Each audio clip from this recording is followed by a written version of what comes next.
and welcome back to Zen and Iron. My name is Kozan. I am a martial artist, an avid gym goer, and a student of 16th generation samurai Zen Takai. In each episode, we'll be taking a look at an element from samurai culture, first in a historical context, and then we'll be seeing how we can apply it to our fitness journey, and then daily life at large. Last time, we talked about feudal Japan and gave a little bit of context for why Zen was so integral to the samurai ethos. Today, let's get a little bit more practical, and we're going to talk about applying Zen in the gym. So we'll cover a history of Zen Buddhism, we'll cover some key aspects of Zen, applying Zen principles to our workouts, and then finally I'll give you some practical tips for using Zen in the gym and then in daily life. A history of Zen Buddhism in Japan. So Zen Buddhism, called Chan Buddhism in China, was introduced to Japan via Korean and Chinese monks in the 6th century. So this is the late 500s AD. In the 12th to the 13th century, we see the establishment of Zen schools. They had an emphasis on meditation, zazen, and direct experience of nature and reality as the path to enlightenment. From the 13th to the 16th century, this is when Zen became more associated with the samurai. There was a focus on discipline, meditation, and the concept of mushin, or no mind, and these were hugely beneficial for martial pursuits and also in the daily lives of the samurai. It allowed them to maintain control of their emotions, equanimity, and be terminators, as we kind of saw last time. It gave them balance. 16th to the 17th century, this is when we see Zen kind of permeate the rest of Japanese culture. Zen principles are integrated into various art forms, rock gardens, calligraphy, poetry, and tea ceremonies. And we still see this today. In modern day, Zen is still very, very prominent in Japanese culture as in art, in architecture, as a design motif. It is still ever present. So Zen is integral to Japanese culture, even in the modern day. Some key aspects of Zen. Well, first of all, Zen's true essence cannot be fully explained or defined with words. The example I'd like to give is try to describe sugar to someone who has never tasted it. You can get close, but you're never actually going to convey what sugar really tastes like until someone actually tastes it and experiences it for themselves. The same is true of Zen. You kind of need firsthand that practical experience. One of the biggest aspects of Zen is mindfulness. Zen Buddhism emphasizes being fully present and aware in the moment. Mindfulness involves observing our thoughts, feelings, and actions without attachment or judgment. Not as easy as it sounds. Another key aspect is the meditation, or the zazen, the seated meditation. This involves usually the full or half lotus position, but in all honesty, I have found meditation to be effective even if you're sitting in a chair and your feet are on the floor. The lotus position is fine if it works for you, but we'll get into this later. Find what works for you. It involves focusing on your breathing and your breath and just observing your mind's activities. The goal is to experience a state of mushin, of no mind, where thoughts and distractions are let go, allowing for direct experience of reality. So you are not disturbed by any thoughts or emotions that come up during meditation. You simply let them be as they are, and that's it. You just let go to the empty mind, the mushin. Simplicity. Zen values simplicity and minimalism. This is reflected in Zen aesthetics like minimalist art, the rock gardens, and the tea ceremonies. It's all about conservation of movement. No wasted space, no wasted effort. obviously with the emphasis on the beauty of simplicity. That's the whole design aesthetic. Zen encourages letting go of unnecessary attachments and distractions to cultivate a calm and centered mind, body, spirit, and life. And then transcendence of the ego is also a key aspect. The ego, and incidentally its desires, are the primary source of suffering. This is true not just of Zen, but all flavors of Buddhism. Striving for validation, status, and material possessions leads to dissatisfaction and emotional turmoil. So when we can transcend our egos and let go of desire, we can more easily attain Mushin and more easily integrate Zen into every aspect of our lives. Ultimately, all of these Zen practices confer mental clarity, focus, and harmony, and inner peace. And this is present in pretty much all the Japanese arts we see. Kenjutsu, or swordsmanship, Kyudo, traditional Japanese archery, Shodo, which is calligraphy, Ikebana, the art of flower arrangement. Zen is integral to all of these. Applying Zen principles to workouts. Well, number one, mindfulness. Be completely present during your workout. Stay focused on whatever your current exercise is and avoid distractions. Your mind should be on the current exercise, the current set, the current rep. Whatever it is you're doing, do it and be fully present and in the moment, focusing on what you need to do. Breath control. Controlled breathing is crucial for maintaining a calm and centered mind.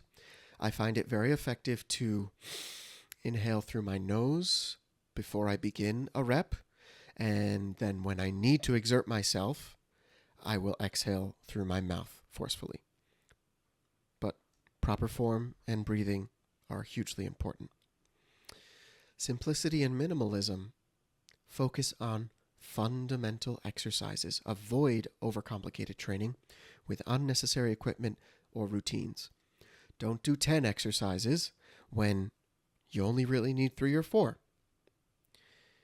Less is more when it comes to the gym, especially when it comes to variety of equipment, machines, and workouts. You'll get a lot more bang for your buck if you stick to fewer exercises and devote more time to them. Because it takes time to warm up, to get into the groove of things. If you are just about to get into a working set and then, time to switch exercises, you're kind of shooting yourself in the foot because you spent all this time getting warmed up and getting ready for the current exercise that you're on, only to lose all that progress and switch to something else. So less is more, simplicity and minimalism. Very important. Non-attachment to outcomes. Focus on the process rather than fixating on specific results. Enjoy the journey of fitness without being overly attached. This is true whether you are trying to gain muscle, trying to lose fat, trying to do both, recomposition as they call it, or if you just want to be more fit and in shape. Whatever it is, don't agonize over the outcome. If you agonize over what the number on the scale and I still don't see any progress, you're never going to see it. It's not going to change day to day. Forget about that. Abandon that thought. Only focus on, this is what I have to do today. This is what I'm going to do. It's the process. It's the habit. It's the day-to-day activities that will accumulate over the course of days, weeks, months, and years that will get you those results. So fall in love with the process and be less attached to the outcomes. You will definitely thank yourself. Practical tips in the gym. A pre-workout meditation has changed my life. Starting workouts with a brief meditation can help calm and focus the mind. It helps you set intentions and helps you prepare your body and mind for the strenuous activity that is to come. It is hugely, hugely beneficial. I can't state this enough. Ever since I started doing a little meditation before I left for the gym, I've found that I'm more focused, I'm more calm, I am able to tap into my strength more. I can push myself farther. I can really push those limits. It's been absolutely fantastic. So, huge tip there. Try a pre-workout meditation. Number 2, focus on technique. This is huge because technique is the one thing that can save you, if nothing else, because it will prevent you from lifting and incurring injuries. If you have poor technique, you are much more likely to injure yourself, particularly as you go up in weight and get heavier weights. Using slow, deliberate, controlled movements, using proper form, will get you farther than pushing for heavier weights ever will. Yes, you have to push yourself. Yes, you have to progress. That's the whole idea. Progressive overload, if you haven't heard that term, is very common in lifting. It's where you progressively add weight or reps to overload your muscles. That is what is needed to build muscle. But if you do that with poor technique, you will injure yourself and set yourself back weeks, months, sometimes even years, while you have to recover from injury. So, technique is king. Number 3, using silence. Music can be a crutch. Working out without music can help deepen your focus and awareness. If you really need to listen to something, I know sometimes I just put on my headphones and there's nothing playing in them at all. But if you need to listen to something, try white noise, because that can help you block out any distracting sounds. And then finally, leave your ego at the door. Lifting with your ego will limit your progress at best and get you injured at worst. Ego lifts are bad. Don't lift with your ego, lift with your muscles. And then finally, some practical tips in daily life. So, maintaining a mindful presence when working, studying, playing an instrument, creating art, participating in sports. Give it your undivided attention. Avoid multitasking, let go of distractions, and just be completely present with whatever it is you're doing. Give it your all. Cultivate patience. Learning a new skill, school and work projects, improving athletic performance, these all take time. Embrace the process. Like we said before, be less attached to the results. The process is what will get you there. So be patient with yourself and be patient with others. Rushing to the end goal will usually yield worse results. Slow is smooth, and smooth is fast. Simplify and declutter. Keep your work area, living space, and personal belongings organized and free of unnecessary clutter. Same can be said for your mind. Keep an organized mind, keep an organized workspace, have an organized life. And then finally, practice non-judgment. Keep an open mind in every situation. Be fully present and listen actively without preconceived notions. This goes for approaching something new, dealing with other people, working in a group setting, whatever it is. Try not to be judgmental. Try to let go of your preconceived notions and see what comes, because you never know. So that's it for practical tips and integrating a few Zen principles into our workouts. If you have enjoyed this, please consider liking and subscribing.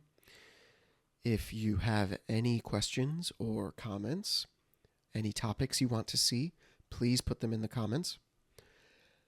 And I hope to see you next time. Until then, train with honor, live with purpose, and continue to forge your path. Take care.